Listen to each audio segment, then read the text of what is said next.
Hi guys, good evening and welcome back once again to the EdWord. I'm your host Eddie, and in tonight's video I'll be discussing what I thought of the latest and super great solid season 4 finale to Star Trek Lower Decks. It brought us closure, answers, and left a chapter for a new story to be told open.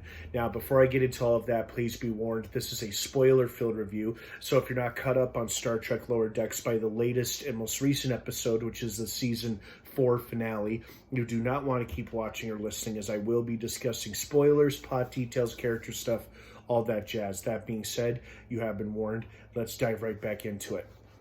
So, we didn't quite get a whole motivation or why Locarno was doing this. I mean, I think it was because he felt so snubbed and robbed by Starfleet for getting kicked out of the Academy for the dangerous stunt that got a fellow cadet killed.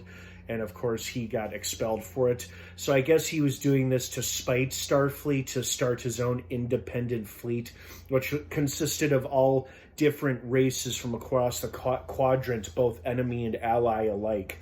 So it was an interesting idea, but it just didn't bring him the one thing he wanted, which was, I think, vindication for doing what he was doing. And Mariner called him out on it, rightfully so, of course.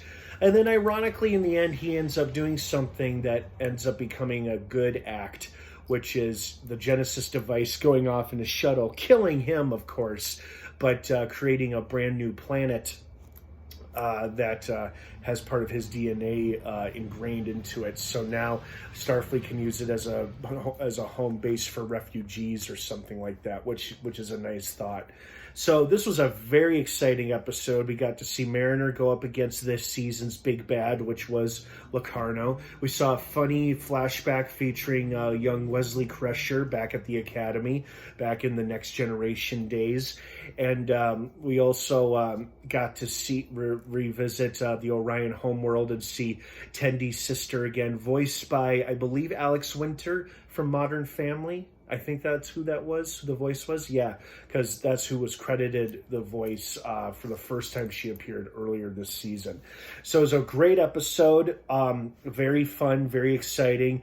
The stakes were very high, trying to keep the Genesis device away from Locarno and his allies, turning Locarno's allies against him.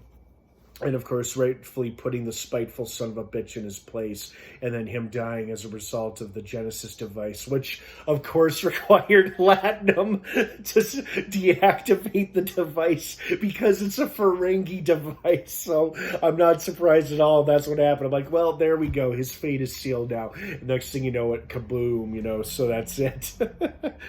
Great episode, though. It brought things to a full circle moment with what was established in the first episode, several weeks ago with, this mysterious vessel that was destroying ships, but they were actually being captured and joining this fleet. So, that brought answers there. And now we have some questions left, like, what's going to become of Tendi? She's left Starfleet of her own accord per her agreement with her sister. There were no revealing moments between her and Rutherford expressing love for one another, which I thought was kind of surprising.